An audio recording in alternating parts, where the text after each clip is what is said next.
Bueno, estamos acá con Giselle y Nicolás, lo extrañamos a Facundo y mañana ya va a estar con nosotros, se tomó un pequeño descanso.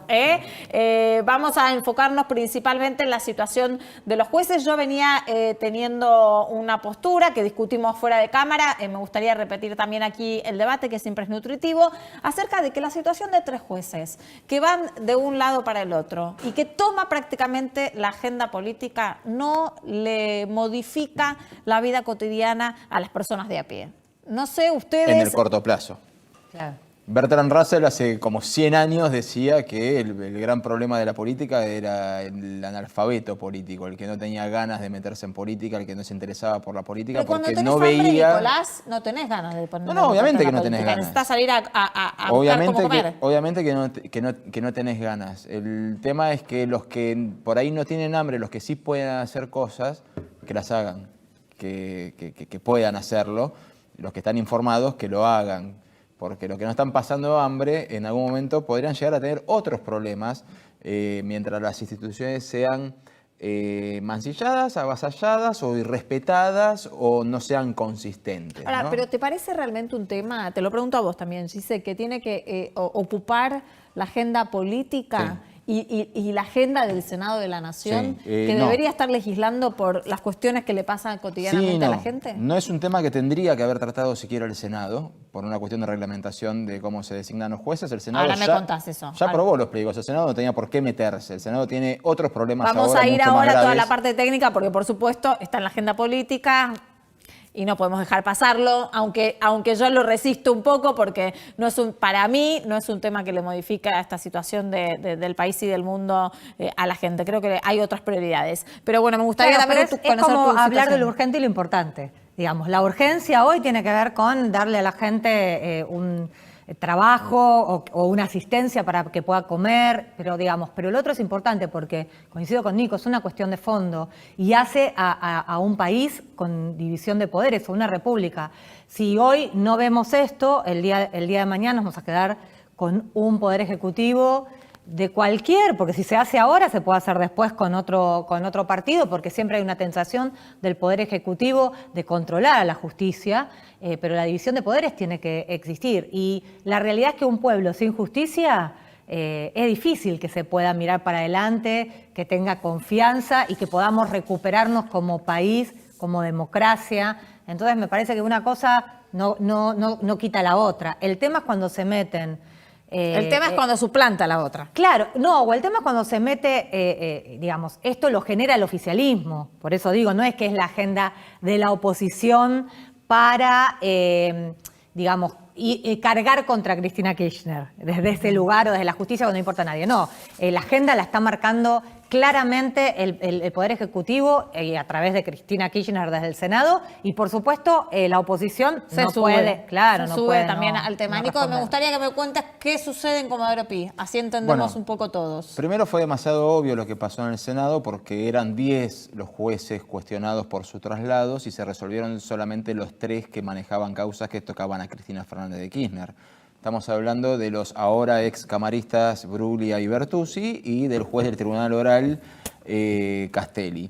Lo que ocurrió básicamente es que hoy la Cámara de Casación de Comodoro Pi terminó resolviendo que, ya está lo que dijo el Senado, más el decreto, avanzamos. Pero donde manda teniente general, no manda general de brigada. Así que todavía falta que se expida la Corte. Rosenkrantz convocó para el 29, no sabemos si se expedieron el 29 o el 30. Hay toda una cuestión de fondo y es la siguiente. Castelli era juez en lo federal para el Tribunal Oral de La Plata número 1. Tenía de compañero a Rosenkrantz. Se llevaba muy mal con Rosenkrantz y pide el pase. ¿Pero cuándo pide el pase? ¿Con Macri de presidente o con Cristina? Con Cristina. Y Cristina se lo da amparado en el funcionamiento del Consejo de la Magistratura de aquel entonces, que tenía un reglamento. Una vez que está en Capital, Castelli pide otra vez el pase y termina aterrizando en el Tribunal Oral Federal número 8. Tiempo después sale el sorteo y una de las causas de Cristina va a parar a ese juzgado, a ese Tribunal Oral. Muchos podrían llegar a sospechar que Castelli puede fallar a favor de Cristina, porque Cristina lo movió cuantas veces quiso. Claro. Entonces, no entendemos por qué Cristina se lo quiere sacar de encima ahora. Eso es lo que No, me nada más dicen desde eso, ¿no? Comodoro Uno Pi. empieza a entender los manejos y desmanejos que vienen sucediendo y lo primero que uno piensa en algún punto es cuánta relación hay entre la política y la justicia, que un presidente lo saca, lo pone, lo saca según el interés. Exactamente. Lo que terminan diciendo de por qué es inconstitucional el decreto de Alberto Fernández y no lo fue en su momento el de las designaciones de Mauricio Macri, es que cuando Mauricio Macri acepta los traspasos de Bruglia y Bertuzzi, el reglamento que regía era otro, por lo cual estaba a derecho el decreto. ¿No es lo que corresponde hacer? Sí, pero una cosa es hacerlo de forma no convencional, otra cosa es que sea ilegal. En cambio, con el nuevo reglamento del Consejo de la Magistratura, Alberto Fernández no podría haber firmado el decreto que firmó y eso es lo que ensucia desde Comodoro Pi, consideran a ver, haceme un que punto. podría. Nico, en esto se basa, ¿no? Juntos por el Cambio en algún Sí, punto. la oposición coincide en esa lectura y Juntos por el Cambio hoy lo que hizo fue presentar en la Cámara de Diputados un proyecto de resolución en el que exhorta a la Corte Suprema a que se pronuncie lo antes posible justamente sobre la inconstitucionalidad de estos traslados que fueron planteados por los mismos jueces en la Corte Suprema. Y también dice lo que está explicando Nicolás, que considera que es la primera vez que pasa esto en la historia, que se remueven y se desplazan jueces en periodos constitucionales. Dice que se viola, digamos, esta cosa de inmovilidad de los jueces que está en el artículo 110 de la Constitución, que por eso es inconstitucional, y lo que argumentan es que justamente se está yendo a un avasallamiento de los poderes que van contra la independencia del Poder Judicial y obviamente lo que dicen es que es una maniobra burda, no lo dice el proyecto de resolución, pero sí lo dicen ellos, que está muy claro que esto está a la vista, que es el colmo de lo obvio en que Cristina Kirchner se quiere sacar de encima a 3 jueces que están involucrados en causas de corrupción que le pesan a ella. Incluso hablamos con Nico también fuera del aire. ¿Cuántos son, Nico? ¿10? Eran 10, sí. Eran 10 y los únicos mismo. que se movieron fueron los 3 que intervienen en causas que tocan Claro, a la ella solamente expresidenta. quiere mover, o sea, porque el argumento sería, bueno, el mismo argumento que estoy exponiendo para estos 3 jueces tendría que correr para el resto. Para el resto. No, no le importa, es como el colmo de lo obvio y de lo burdo, ¿no? Solo estos 3 porque son los que podrían, digamos, perjudicarme judicialmente. Ahora, esta situación, ¿cómo va a terminar? ¿En la Corte? Bueno, desde altas esferas de la Corte evalúan 2 escenarios. Uno sería devolver un adoquín del gobierno con un paredón, que sería decir, bueno, ¿Qué sería eso? tirar todo para atrás y decir, no, ustedes no pueden hacer esto, ni el Senado ni el presidente, porque el Senado ya aprobó los pliegos para que estos señores sean jueces y el reglamento para moverlos decía eso y fueron movidos y nosotros como Corte lo avalamos, no una ni 2, sino las 3 veces. La otra, que es la más probable, la más viable al día de hoy, es que vayan por una medida salomónica y con cierto rasgo político, de que se apruebe por mayoría con disidencias, o sea, con la composición actual serían 3-2, para que Casteri, que era juez de tribunal oral y se movió de un tribunal oral a otro tribunal oral, siga siendo juez de tribunal oral y permanezca en el tribunal oral que tiene que juzgar a Cristina, o cuanto mucho vuelva al 7 y subrogue el 8 igual. Ahora, en el caso de Bruglia y Bertuzzi, no habría forma de sostenerlos como camaristas porque cuando sus pliegos fueron aprobados en el Senado era para ser jueces de tribunales orales. Tomarían esa decisión salomónica. Bueno, vamos a ver qué es lo que sucede. ¿Cuándo es el día que la Corte? El 29 se reúnen. Hay que ver si tenemos noticias el 29 o se reúnen, intercambian todas las cosas y después lo meditan, porque obviamente hay que tener en cuenta algo. Lo que resuelva la Corte es cargar contra Cristina Fernández de Kirchner. El Senado y el Poder Ejecutivo, que como poderes políticos van a decir la Corte está atentando contra la democracia. ¿Por qué? Porque el Poder Judicial no es elegible. Eduardo Amadeo es dirigente de Juntos por el Cambio. Amadeo, buenas noches, gracias por atendernos. Buenas noches a todos. ¿Qué tal? En algún punto, al principio de toda esta charla, antes de adentrarnos en los detalles de los jueces, nuestra discusión en la mesa eran las distintas posturas. Lo que yo decía era que la situación de 3 jueces no le importa a la gente de a pie con tantos problemas en el sistema sanitario, el miedo a la pandemia y el futuro económico con una crisis que ya actualmente es profunda y que parece que se va a profundizar. Y mis compañeros decían que, bueno, que en realidad el tema de la justicia se requiere de demasiada atención y que sí tiene que ser de importancia para la sociedad. ¿Usted cómo analiza todo esto? Le voy a dar la razón a los dos. A ver, empecemos por el principio, por la primera postura. La Argentina está llegando a una situación económica absolutamente dramática. Perdón que repita lo que todos saben. Por el lado del tema del dólar, que todos lo vivimos, claro, los miedos, etcétera. Las cifras de hoy de indigencia y de pobreza la semana que viene del INDEC son desgarradoras, no se me ocurre ninguna otra frase, y sobre todo desde lo económico, la falta de futuro.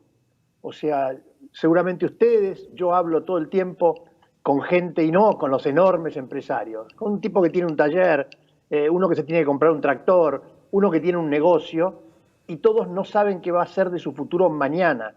Por lo tanto, no invierten y no generan empleo.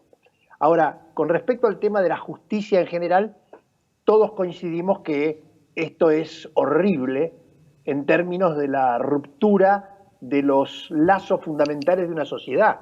Nosotros formamos parte de una misma sociedad porque tenemos constitución, porque tenemos jueces, etc. Ahora, ¿cómo se conecta esto último con el anterior comentario sobre la economía?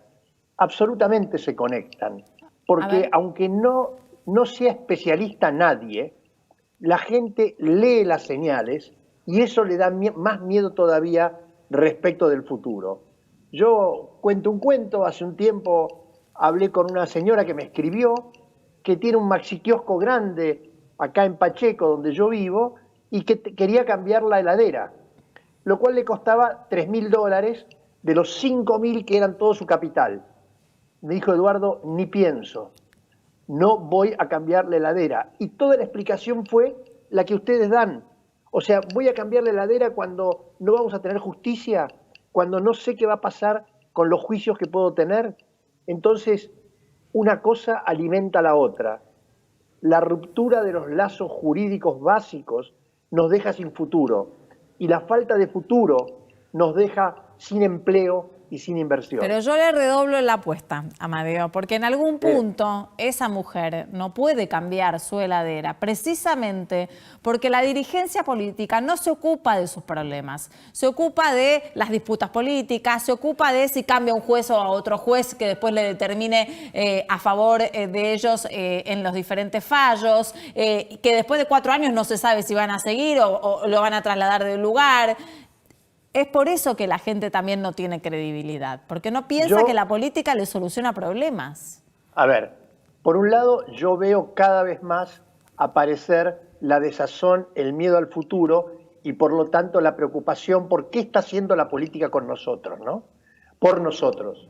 Ahora, desde nuestra perspectiva de Juntos por el Cambio, esa crítica es muy fuerte, porque si uno lee en detalle lo que está pasando, le digo, por ejemplo, nosotros hace casi 2 meses presentamos una ley en la Cámara de Diputados para que se modifique el Código de Comercio de modo de que las empresas como la de Doña Rosa, si se convocan, no quiebren.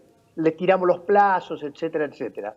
Logramos aprobarlo en diputados, fue al Senado, nada, ahí está muerta. La Ley de Economía del Conocimiento, que es una ley nuestra, cuando yo era diputado, yo lideré esa ley en diputados, la mataron y ahí la tienen y no quieren. Entonces, nosotros estamos haciendo todo lo posible con los números que tenemos, no tenemos mayoría en ninguna de las 2 cámaras, pero damos todas las peleas, ¿sabe qué? Sobre todo para que haya un futuro. A nosotros mucho más que pelearnos con Cristina, nos preocupa el futuro. Claro. Nico. ¿Cómo le va, Amadeo? ¿Cuál es el clima que se vive en el Congreso cuando llegan estos tipos de proyectos o estos tipos de planteos, ¿no? O sea, que ustedes van con una agenda y se encuentran con que la orden del día En el Senado, pongámosle, calculo que usted hablará con los senadores, llegan con una propuesta y en la orden del día dicen, no, tenemos que tratar la remoción de los 3 jueces de la causa de Cristina. ¿Cómo se vive ese clima? ¿Cómo se convive con los legisladores de otros partidos en ese clima? Con mucha desazón, porque todo esto demuestra que el kirchnerismo y el presidente, lamentablemente, tienen una sola preocupación, que es complacer a Cristina, hacer así y complacer a Cristina en su deseo de impunidad, de venganza, etcétera. Y con mucha desazón, por lo que yo le decía al principio de esta charla, nosotros vemos lo que le está pasando a la gente en todos lados. Entonces, que el gobierno use sus mayorías para la impunidad y no para defender a las necesidades de la gente, a este aumento de la pobreza, a este aumento del desempleo, nos da mucha desazón por un lado y por otro lado mucha más ganas de pelearla. Por eso nuestros senadores dan las peleas que dan, nuestros diputados, yo no sé si lo oyeron a Laspina ayer con su fantástico discurso, estamos yendo a los tribunales, etcétera, porque no nos vamos a quedar callados. Okay, Giselle. Sí, ¿qué tal, Amadeo? ¿Y cómo se Hola, explica que un presidente, un peronista que llega a la presidencia, no le quiera disputar el poder, como históricamente ha pasado, a su aliado, a su aliada en este caso, y se someta de esta manera a la agenda de Cristina, teniendo en cuenta que lo desgasta, que le está tirando la imagen por el piso? ¿Cómo se puede explicar desde el punto de vista político cuando en el peronismo siempre el que gobierna intenta tener el poder? O sea, ni siquiera amaga con construir poder. Es muy impactante y sobre todo por una cosa que usted dijo, Giselle, en su comentario, y es, Alberto Fernández tiene mucha experiencia, no es tonto, lee los diarios. Y cuando lee los diarios sobre el tema del dólar, de la pobreza, del desempleo, de los conflictos con la provincia, no se da cuenta lo que le está pasando. Yo no quiero dar pronósticos agoreros, pero él se ha entregado absolutamente a Cristina. Mire... ¿Pero por qué la pregunta, no? La verdad a mí me llama mucho la atención.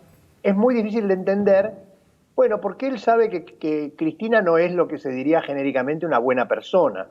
Por lo tanto, si él en algún momento se anima a levantar la voz, inmediatamente va a tener golpes duros de sus legisladores y sus dirigentes políticos y por lo tanto él no se anima a cambiar el tono. Y le digo otra cosa que él no se anima a hacer, no se anima a conversar. Nosotros, desde Juntos por el Cambio, hemos estado trabajando mucho con un programa para el día después. Para el día que nos sentemos a una mesa tenemos un programa económico y social muy armado. Se lo hemos ofrecido una y otra vez, públicamente y en conversaciones. Él no se anima a hablar con nosotros y por lo tanto lo único que consigue es que haya más incertidumbre. Así que como dice hoy a alguien usando una figura, Fernández está pegando un tiro en el pie, ¿no? ¿Usted realmente cree que el presidente no se anima a hablar con la oposición? Si no, lo hubiera hecho, pero no abre ninguna conversación. Se entrega a lo que Cristina decide. A ver, estas dos leyes, la de economía del conocimiento, que no es un tema de mercado libre, está lleno en todo el país de empresas que hacen teletrabajo, hardware, software. Ustedes se sorprenderían en Jujuy o en Tierra del Fuego, en San Juan o en Entre Ríos, la cantidad de empresas que hay que tienen valor político. No se anima por cosas ideológicas. La ley de quiebras y concursos no lo quieren hacer porque dice que favorece al grupo Macri. Increíble. Ahora, y Fernández ustedes sí quieren no un diálogo con el presidente. No sé si lo solicitaron formalmente o no, si lo establecieron, porque da la sensación a veces que la grieta o la polarización en el país no tiene punto medio y por lo tanto no se logran estas políticas de Estado necesarias para sacar a la Argentina de la crisis. Horacio Rodríguez Larreta ha sido inclusive criticado porque inclusive en medio de esas conversaciones que tenía con Kicillof y Fernández, decía públicamente, nosotros queremos dialogar. Él se cansó de decirlo y no tuvo eco. Hace 3 domingos, creo, en el diario Clarín se filtró nuestro documento, que son el documento con una propuesta de acuerdo nadie levantó el teléfono para decir, che, qué buena idea se quieren sentar. Porque para ello nosotros tenemos lepra. O sea, hay que mantenerse lejos nuestro, porque nosotros somos neoliberales, porque somos conservadores, porque hay palabras que no se pueden decir. Ellos no quieren discutir inversión, no quieren discutir productividad, no quieren discutir constitución, justicia. Entonces, porque Cristina no los deja. Amadeo, Entonces, ¿y qué le dice al oficialismo actual que dice que cuando fueron gobierno ustedes no lo lograron? A ver, eso no es una explicación ni una discusión para el futuro. A doña Rosa, que no puede cambiar su heladera, o a don Pedro, un amigo mío, que tiene que arreglar su cosechadora y no se anima, este tema le importa medio cuerno. Podemos discutir un año si fuimos buenos o malos gobernantes, pero hoy tenemos que pensar en el futuro de la gente, no en las chicanas sobre el pasado. Eso es verdad, Giselle. Sí, Amadeo, hay un sector de la población, no sé si decir de la oposición, la clase media, pero lo cierto es que está ganando la calle, ¿no? Con los banderazos, la marcha de hoy a tribunales, que está tomando la calle que históricamente siempre ha sido del peronismo. Ahora, ¿usted cree que, dado los índices económicos y con estos antecedentes, hay un riesgo de que suceda en el país lo que sucedió hace un año en Chile, por ejemplo? A ver, no lo sé, francamente, Giselle, porque tengo que respetar la desesperanza y la bronca de la gente. Le puedo asegurar que yo soy director de la Escuela de Dirigentes del PRO. Todos los días tengo Zoom de 200, 300, 500 personas y ponemos ahí nuestros correos. Usted no sabe las cartas que yo recibo desgarradoras de gente que va a la calle o a donde sea porque tiene miedo, no se quiere ir, etc. Entonces yo respeto esa desesperación y por eso tenemos que hacer todo el esfuerzo imaginable para tratar de convencer al gobierno de que tiene que sentarse a conversar, dejarse de hacer diálogos ideológicos y pensar en la gente, porque puede pasar lo de Chile, no le digo que no, ojalá no pase, porque no sirve para mucho en realidad, ¿no? Nico. Amadeo, hay algo que es clásico y prácticamente una patente del peronismo, ¿no? Perón, en vez de querer hablar con 55.000 sindicalistas, quería hablar con uno y creó un sistema verticalista dentro de los sindicatos. En vez de tener tantos oradores, ¿no es hora de que la oposición, por lo menos Juntos por el Cambio, decida una cabeza visible? Pero nosotros somos un movimiento democrático, que tenemos 3 espacios, que tenemos líderes muy buenos, cualquiera de los que ustedes mencionaban hace un ratito son muy buenos, y no hay ningún problema en sentarse con 3 o con 5. ¿Por qué nos quieren imponer un método que es de ellos? Porque a veces son contradictorios lo que dice Patricia Burrich con lo que dice Horacio Rodríguez Larreta. Bueno, pero somos un movimiento democrático, pero eso, si el gobierno dijera eso, sonaría a excusa. Mire, en el año 2002, con Duhalde, yo fui vocero presidencial, vicejefe de gabinete y embajador en los Estados Unidos. O sea, todo esto que pasa todos los días a mí me trae a la memoria lo que yo viví en el 2002. Duhalde, que ahora está muy criticado por lo que dice, tuvo varios méritos, pero tal vez el más importante fue su capacidad de juntar a todos.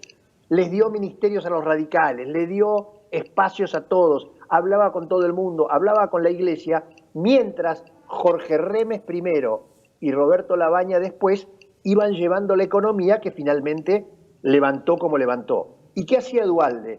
Duhalde los bancaba. Duhalde hablaba, viajaba, etc. ¿Por qué el presidente no puede hacer eso? Lo cual le daría más aire a Guzmán para poder avanzar en el programa económico. Nosotros estamos dispuestos, pero es él el que tiene que tomar la decisión. Parece que yo soy siempre la que le tira el contrapunto, Amadeo, pero no, de verdad creo que en algún punto la realidad política de la actualidad es bastante distinta a la del 2001, principalmente porque la grieta se profundizó y la polarización la utiliza tanto el oficialismo como también ustedes, la oposición.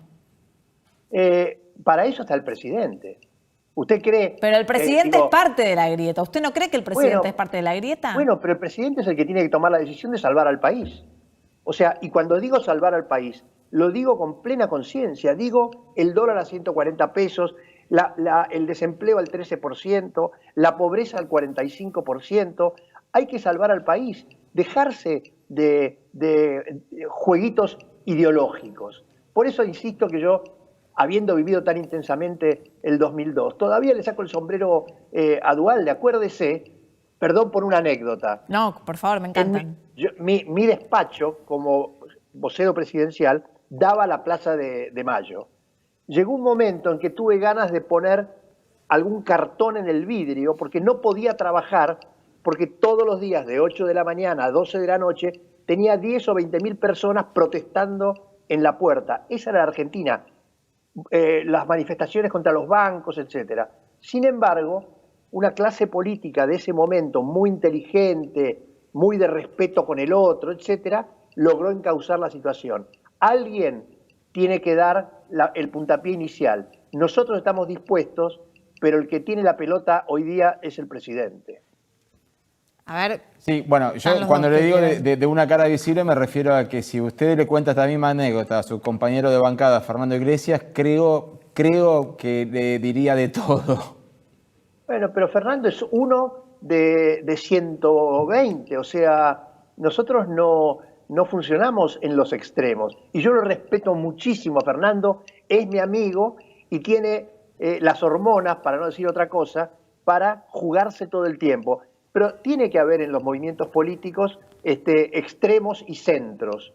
Pero el espíritu, a ver, si Fernando estuviese sentado aquí y le preguntáramos, Fernando, ¿vos estás dispuesto a aflojar un poquito con tal de abrir un diálogo para salvar a la Argentina, para bajar estos niveles de pobreza? Sin ninguna duda, Fernando diría que sí. No estoy seguro que del otro lado todos dirían lo mismo, ¿no? Gise. Bueno, igual alguien tiene que pegar, digamos, es el papel que cumple, ¿no? Siempre Seguro, ha sido uno seguro, de policía bueno, policía malo. Pero está muy bien. Pero digo, ¿qué papel cree que va a tener que jugar Macri dentro del espacio en los próximos años? Lo digo porque tiene una imagen negativa tan alta como la de Cristina Kirchner. Y la mayoría de los analistas coinciden en que tiene un techo, ¿no? En intención de voto, muy importante, por supuesto. Entonces, Cristina en su momento fue astuta, se corrió, por lo menos en los papeles, porque hoy obviamente está poniendo la agenda, pero se corrió para permitir la unidad del peronismo, porque se dio cuenta que no le alcanzaba. Macri, ¿qué debería hacer teniendo en cuenta esta tremenda imagen negativa que tiene y este techo que le indican los analistas políticos, ¿no? Y además la experiencia negativa de su gobierno? Macri tiene que hacer lo que está haciendo ahora. Él habla muchísimo con todo el mundo, habla con unos, habla con otros. Si de golpe los extremos de los halcones y las palomas discuten, Mauricio los ayuda, discute las decisiones. Esos documentos que estamos lanzando los lunes, Mauricio los opina, porque él tiene un enorme activo, digamos, que es el respeto. O sea, ha habido diferencias, pero todos lo respetan porque fue el que creó el PRO, porque se jugó, etc. Y yo creo que él tiene que seguir con ese camino. No es muy público, no es maravilloso, pero es el camino que tiene que desarrollar en este momento. Amadeo, yo lo escuché durante toda la entrevista, está bastante preocupado por la economía y hoy justo el presidente dijo que hay que ahorrar en pesos, no en dólares. Vamos a tener un segundo bloque principalmente con los datos de la economía. A mí me gustaría su lectura política sobre esta frase. Es una frase mágica. Mire, la Argentina, el tema del dólar es un drama de la historia argentina que tiene detrás otros dramas. Aunque parezca obvio, la inexistencia del peso, la inflación eterna, el déficit eterno y la memoria. La memoria es el peor enemigo del peso. Todos conocemos gente que perdieron fortunas por quedarse en pesos, por los corralitos, etc. Entonces, ¿qué es lo que tiene que hacer el presidente en lugar de decir que hay que ahorrar en pesos? El presidente tiene que dar un shock de confianza. Perdón por lo que voy a decir, un shock de capitalismo. El presidente tiene que hablar de justicia, de inversión, de productividad. No tiene que pelearse con Trump. No tiene que mirar a Venezuela y hacer una sola palabra. El presidente nos tiene que dar un shock de confianza para que la gente que mañana está pensando en ir al banco a retirar sus dólares diga no. ¿Lo oíste a Fernández? Miralo a Fernández lo que dijo. Porque si el presidente sigue diciendo frases mágicas, en lugar de dar un shock de confianza en serio, tiene que levantar la reforma judicial. La reforma judicial invita a comprar dólares. Entonces, si el presidente entiende eso, vamos a andar mejor. Pero en la Argentina de los antagonismos, un shock de capitalismo, como usted dijo recién, está visto de contrapartida la no justicia social. No es cierto. La mayor justicia social es el crecimiento. La mayor justicia social es que haya crecimiento, que haya estabilidad. La historia argentina muestra que la inflación es el peor enemigo de los pobres, que cada vez que tuvimos una caída del producto aumentó la pobreza. Entonces, no es cierto, esta contraposición entre ricos y pobres, justicia social y crecimiento, no es el camino no solamente de Suecia y Noruega, de Uruguay, de los países que han... Miren el discurso de Lacalle Pou. Yo quiero un presidente así, que diga quiero que estemos todos juntos atrayendo inversiones. Entonces, no es cierto este tema de que más inversión es menos justicia social, sino, y perdón por la extensión, preguntémoselo a la gente que hoy día está en la calle buscando un trabajo. ¿Qué prefieren ellos? ¿El discurso progresista o conseguir un laburo? Muchas gracias, Amadeo, por compartir el análisis. Sé que tenga buenas noches. Gracias, buenas noches. Por favor. Mencionaba recién, Amadeo, la cantidad de personas desocupadas que están buscando trabajo. Bueno, precisamente se incorporaron, se piensa que en este último trimestre hay 2,5 millones de personas que están sin trabajo y que están buscándolo. De estos temas nos vamos a ocupar en el próximo bloque. Quédense.